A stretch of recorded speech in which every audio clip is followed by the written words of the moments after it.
In the context of the numerous challenges presented by the contemporary globalized food system we've explored in other videos, a number of alternatives have emerged. Approaches like community-supported agriculture and community gardens, cooperatives, fair trade, and others are presented as ways to address and overcome the limits of the mainstream food system. And so in this video, we'll explore the idea of alternative food systems and seek to explain their defining features, the scope of possibilities they present, and the limits and challenges they face. Alternative food systems, sometimes called by the acronym AFS or AFNs, Alternative Food Networks, include a diverse set of food production, distribution, and consumption practices that explicitly challenge or provide alternatives to the dominant industrial food system. But they're united by a common set of defining values that include prioritizing social, economic, and environmental sustainability, including fair labor practices, resource conservation, and biodiversity. Emphasizing local production, processing, and consumption in order to reduce food miles, support local economies, and build community resilience. Fostering direct relationships between producers and consumers through farmers markets, community-supported agriculture, and other models, bypassing corporate intermediaries and shortening the food chain. A commitment to social justice, including fair labor practices, equitable access to healthy food, and support for small-scale farmers and producers. This can involve initiatives like fair trade and community-supported agriculture, and is rooted in values like food sovereignty, social justice, animal welfare, and community well-being. Encouraging a diverse range of cropping systems and food cultures to enhance food security, resilience, and cultural heritage, including organic farming, agroecology, permaculture, regenerative farming, urban agriculture, fair trade, and more. Involvement of communities in the food system through initiatives like community gardens, food cooperatives, and farmers markets, fostering stronger connections between people and their food sources. These broad values are rooted in the theoretical frameworks from which they draw.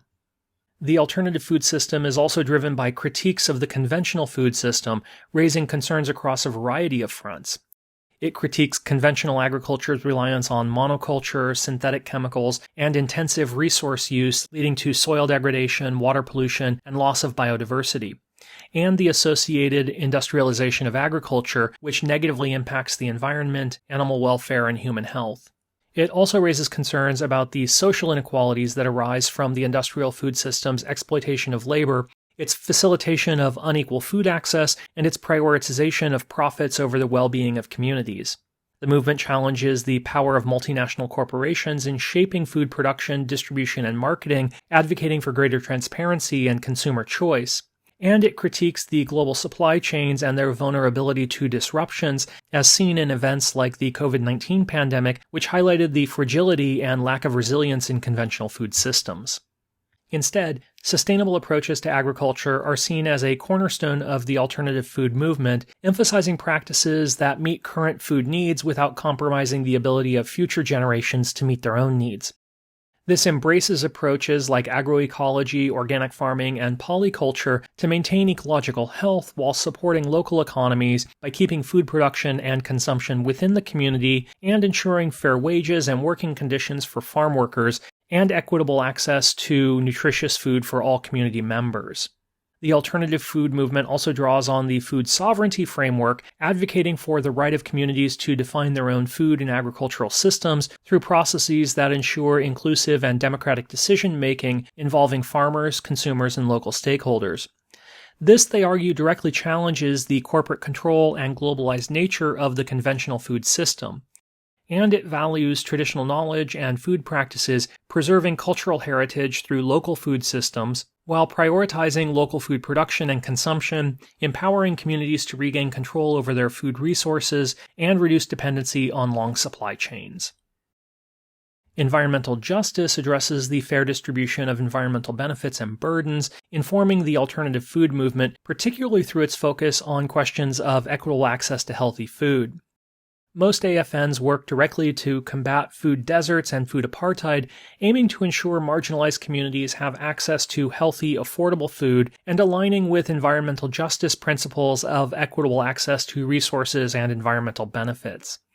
It does this by encouraging grassroots initiatives to challenge systemic inequalities and advocate for policies that support sustainable and just food systems, and supporting community-led initiatives like urban gardens, farmers markets, and food co-ops.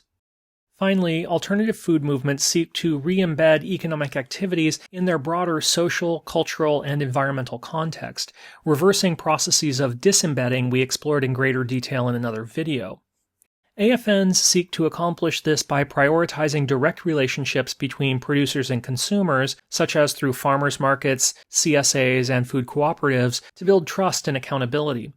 Such relationships reinforce local economic networks by prioritizing locally sourced food and reducing dependence on global supply chains, and by integrating social and environmental values into economic activities rather than prioritizing profit maximization alone.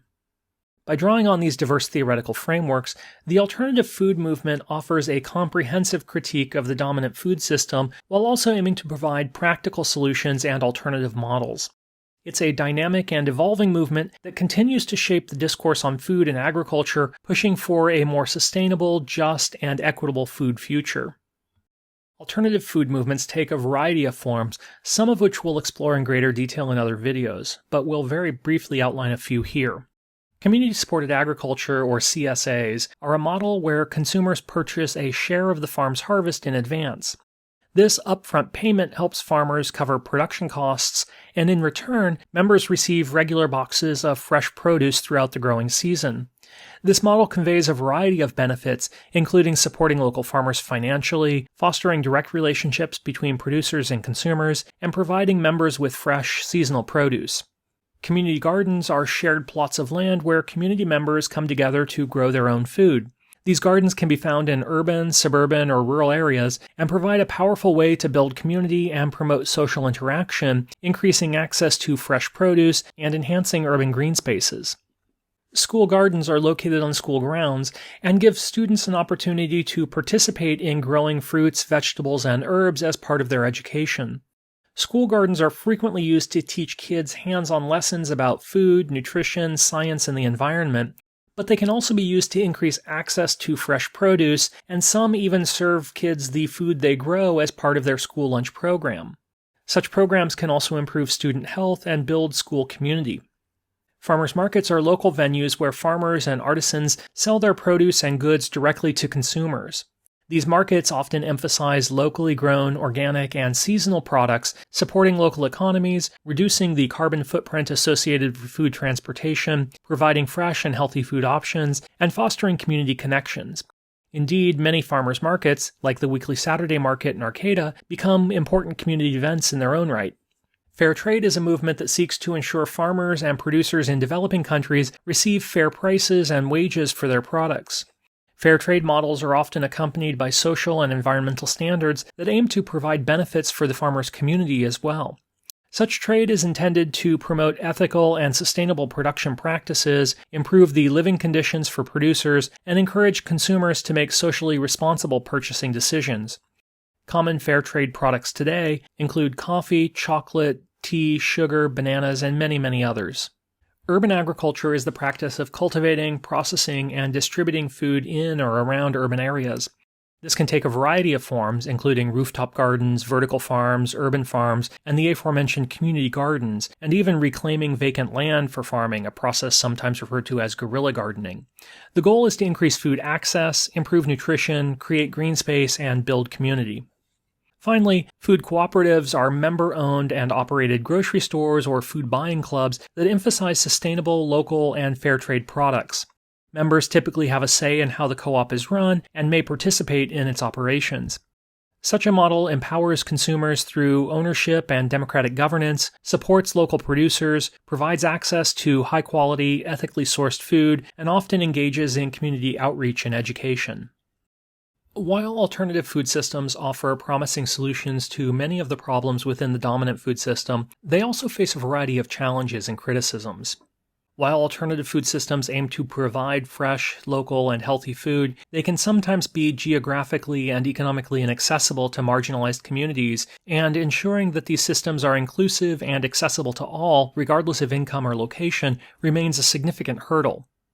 AFS products, like organic and local foods, are often more expensive than conventional options, raising concerns about equality and access for low-income individuals and families.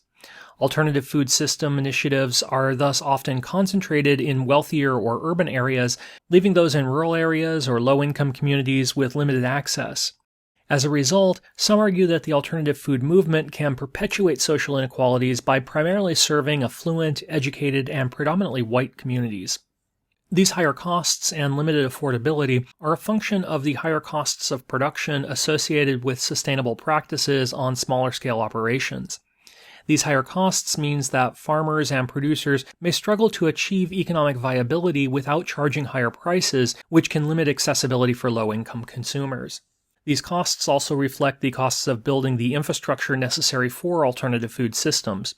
Efficiently connecting small-scale producers with local consumers requires investment and coordination that may not be readily available. Organic produce, for example, often requires a completely separate system of processing, transportation, and distribution from conventional products, and those costs are incorporated into the price of organic produce. Many alternative food systems are small-scale and locally focused, which can limit their ability to feed large populations, making it difficult to meet the demands of growing populations. Scaling up operations can be challenging without compromising core values. Alternative food systems may struggle with efficient distribution networks, especially when compared to the well-established infrastructure of the dominant food system. Further, while many alternative food systems prioritize fair labor practices, some smaller operations may struggle to meet labor standards due to limited resources or lack of awareness, and some may not consider farm labor standards at all. Sustainable agricultural practices often require more manual labor compared to industrial farming methods. Recruiting and retaining labor for these practices can be difficult, especially given the lower wages and benefits typically associated with agricultural work. The increased labor demands can sometimes lead to exploitation and poor working conditions similar to those found in conventional agriculture. Some critics argue that the environmental benefits of alternative food systems may not be as positive as we are sometimes led to believe. Organic certification, for example, doesn't always guarantee environmentally sustainable practices, as it may not address issues like water use or biodiversity loss. And while local food is often emphasized, some AFN products may still travel significant distances, especially those in the fair trade market. And in some cases, particularly for bulk commodity crops or food items that are easily transported at low cost, the environmental footprint of producing food at far-off locations may actually be smaller than producing it locally. One study, for example, found that growing apples in New Zealand and shipping them to England was actually 10% more efficient than growing apples in the United Kingdom and consuming them locally. This is because growing conditions in New Zealand are significantly better than in England for growing apples, making production there more efficient.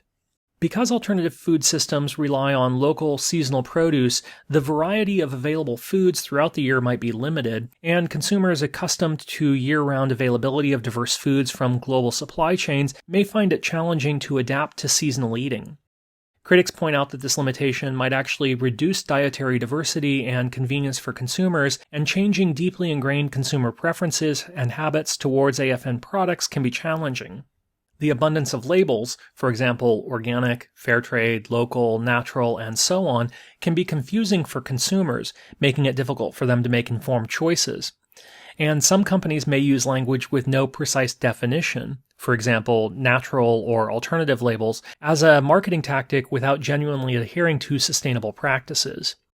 At the other extreme, overly strict and complex regulations can create barriers for small-scale AFN operations. Many farms at the Arcata Farmers Market, for example, operate according to organic principles but cannot market their produce as organic because they can't afford the costs of certification.